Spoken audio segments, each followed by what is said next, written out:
together because you're stronger in pulling out things. I want to pull out all that green extra stuff. Okay, so for this pond, I've checked the ammonia and it's basically 0.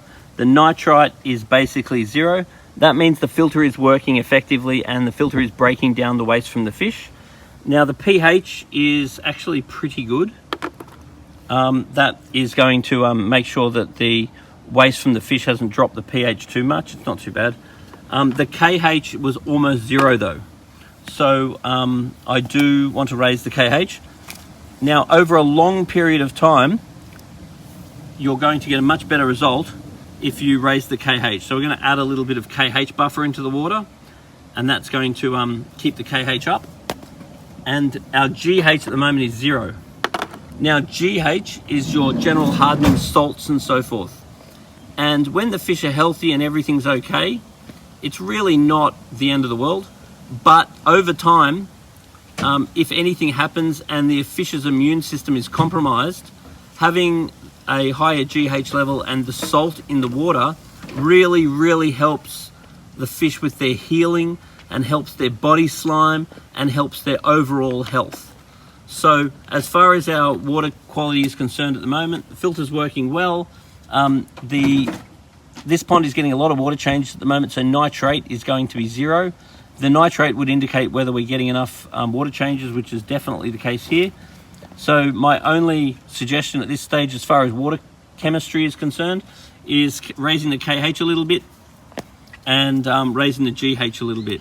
And that will basically help to stabilize the pond and will help the immune system of the fish over long term.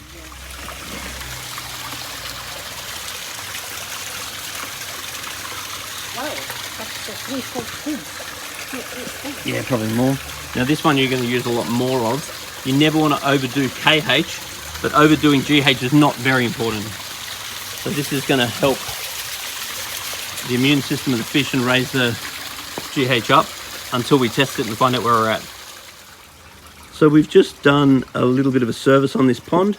We've given the filter a bit of a backwash and we've removed some fish from the pond because this pond had way too many fish in it. So we've now disturbed the bottom so it's looking nice and green, which is expectable because we used the fish nets and we caught some fish out.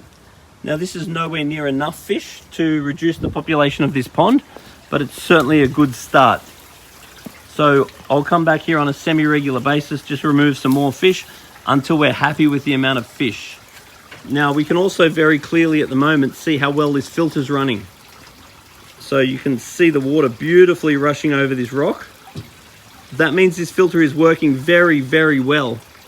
Now as the filter clogs up, the water that's jetting above this rock will decrease. It'll decrease to the point where it hardly even comes out, and that means that you need to backwash the filter more often. Also, when you're filling the pond up, it's very important that every sort of 5 centimeters you want to hit it with a good pinch of water ager, and that's going to take the chlorine out of the water. And then you also want to make sure that you're not feeding too regularly. In winter, I'd probably feed about once a week.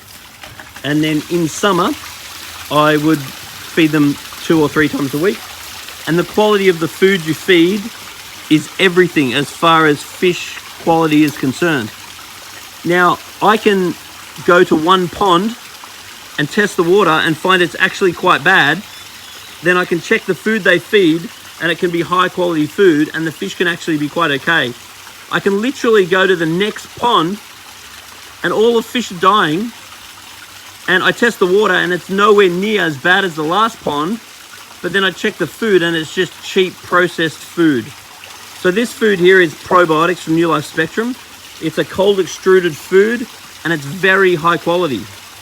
So it's not a pressure cooked, processed, low nutrient food. So Danichi and probiotics are my 2 favorite food, and the quality of your fish is 50% due to the quality of your food and 50% due to your water quality.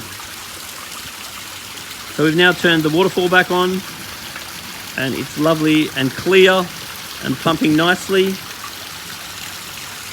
And we never want to change more than half the water at a time. Generally more like a third is better. And this pond is always going to have some issue with leaves because we've got a hell of a big tree right there. So the more regularly you can net out the leaves, the less crap tends to build up in your pond.